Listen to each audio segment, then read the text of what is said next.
welcome back, guys. Today I wanted to go over something pretty basic, but when you get into it, it's actually a lot harder to figure out than anything else that I've come across so far. Most of you guys, if you watched any of my videos in the past, have probably picked up that I'm pretty new.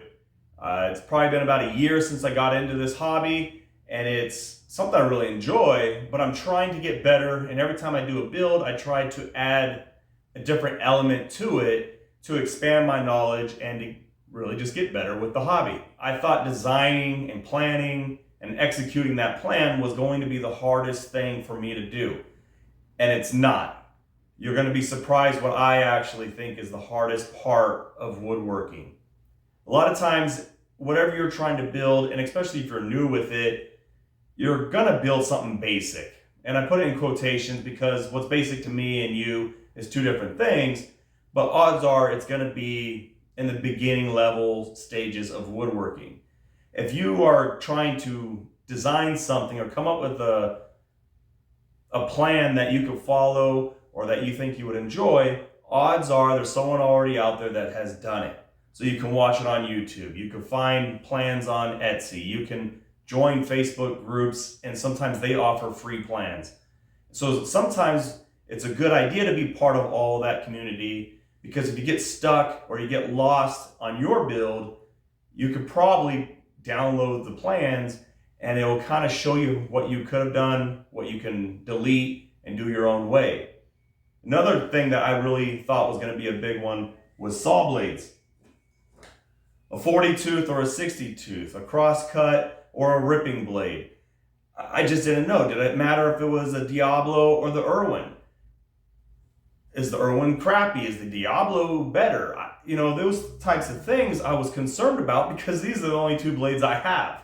And, we could all pick this up from Lowe's or Home Depot, but I was concerned about that, and I don't think I should have been. You can go, if you are part of the communities on Facebook or wherever, odds are there's tons of information, and it's quick to find, and it's quick to get the information that you need so that you can continue doing your build. The hardest thing I found was dust collection connections. So this is actually the plumbing box for my house. At the beginning, I would start buying the hoses, but I had nothing to connect the hose to the tool.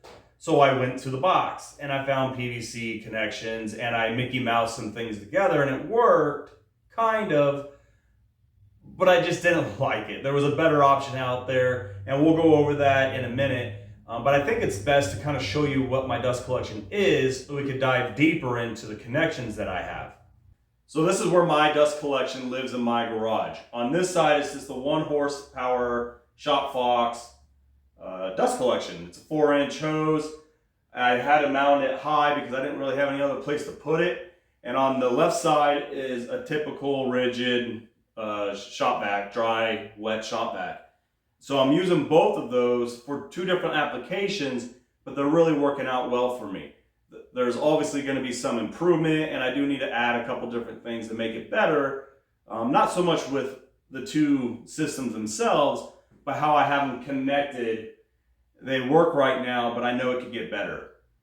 So before anybody asks, the reason why I got the Shop Fox was because there's plenty of options out there, but I've noticed that they all look exactly the same. At least the one for the wall-mounted 1 horsepower, they all look the same. The only difference was the color. Some people really love their brand, so they overcharge, at least in my opinion, they overcharge for their product. And I know there's some variations to maybe the bag, or maybe you'll get a filter, which would be great. But with some of the other brands that I've noticed is that you could buy it, what I thought, as a premium price, and then you had to pay the $40 or $50 shipping, and then you have to wait a week or 2 weeks to get it if you're lucky. I got this off of Amazon, and I had it in 2 days. So I got it at a reasonable price, I got it in 2 days, and I had it up by the end of the weekend. So I mean, I was happy with the way this went. Now some of you might ask, well, if the motor's so high up, how do I turn it on? I bought these wireless remotes. I have one for the dust collection and the shop vac. And so whenever, whatever tool I'm using, I just push of a button and it turns on for me. Now with the shop vac, I just have the shop vac hose go up to that PVC pipe, and I use a flange there and I shoot it over. My Lowe's didn't have a Y for that connection, and so I just had to do with what I had at the time. One goes down to my miter saw, the other goes up to a 45 across the ceiling. The light might be bright.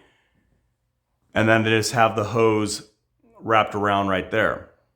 So this is the first hose I bought when I started doing woodwork, and I believe it's a Syntex system hose. I think it's an 1.5 or 1.58 diameter. And if you do what I did, I bought a 16-footer or a 20-footer. I can't really remember. But once you get the hose, it comes with several adapters to get you started right away. This hose is connected to the shop vac over there, and with my remote, turn that on from the other side of the garage, and its primary use is really just for my sanders. What's nice about it is that it's a quick connect, I believe is what they call it. You slide it in, snaps in, you're good to go. When you're done with it, you can just release it. And I really like that. It's fast, it's easy, you know it's there, and it doesn't work its way out, and I don't have to buy another adapter to go from my hose to my tool.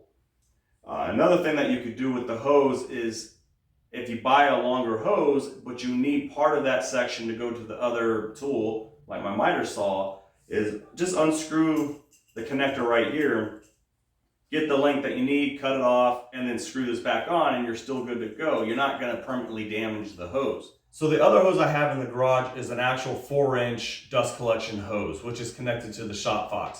It's a night and day difference between this hose and the shop vac hose. One, the shop vac is extremely loud. The dust collection, it's loud, but you can talk over it. It's not going to make you want to pull your hair out kind of loud. So it's better. If you get this type of connections, it's more convenient.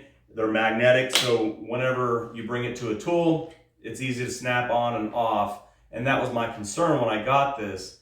Some of the connections I saw out there were actually putting the hose on, having to tighten it down with the hose clamp, or they have one that's like a real big bulky plastic thing, and I just didn't see that was convenient. So I wanted something that was lightweight and easy to connect and disconnect so I can jump around to all my tools when need be.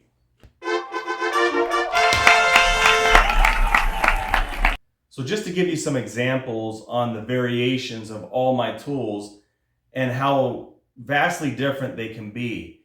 The sanders are pretty much standard. I mean, that's a pretty easy thing, especially if you buy the quote-unquote generic brands, the DeWalt's, the Craftsman's. Those are all going to be about the standard and same size. But when you start moving up in the type of machines or the equipment that you're buying, you can go from, for example, I just bought this 6-inch jointer from a pawn shop, believe it or not, but that dust port is about 2.5 inches. This is my spindle sander, and it's on the flip cart, but it didn't even have a dust port. So I had to, I don't even know where I got this piece of plastic at, but then I used the connection from the Syntex system hose, and now that's where that lives. Now I know this is hard to see, but that's the connection to my rigid table saw that goes down to the 4-inch hose adapter that will hook up to the 4-inch hose. Now for my bandsaw, I didn't have an option really. This was such an oddball size that what I ended up doing was just getting this flange, putting it on this adapter, and I just shove it up into this hole. And it fits pretty snugly in there. It's definitely not the perfect system, but that's how I deal with that. And especially it's not a tool that I use on a daily basis. So for my miter station, this system actually works pretty well. I know it's very dusty right now. It's not 100% guarantee that's going to collect everything. But also I have my brother here and he was cutting stuff without turning on the vacuum. But I had the two Syntex system connections here, and then I've got a 90-degree PVC pipe there, and then another connection here, and then it feeds up into the shop vac. and it actually does very well. I'm pretty happy with that setup, but that's something I had to do, and that's just one of the other examples of trying to patch these things together to make it work. So if I had to tell you that that was my biggest frustration within the last year, it'd be an understatement. Trying to find the proper adapters to the equipment that you're using that matches the hoses that you're using, it makes you go crazy. I'm not sure why they do it. On one hand, I understand it. The bigger equipment needs to have a bigger hose, right? But a lot of the equipment that I have varies from 1.5 inches to 2 inches, 2.5 inches, then to 4 inches. And so that's kind of annoying. And if you're just starting out, I'm sure you're stressed and frustrated with that also. Let me know what you guys think down below, and I'll talk to you guys later.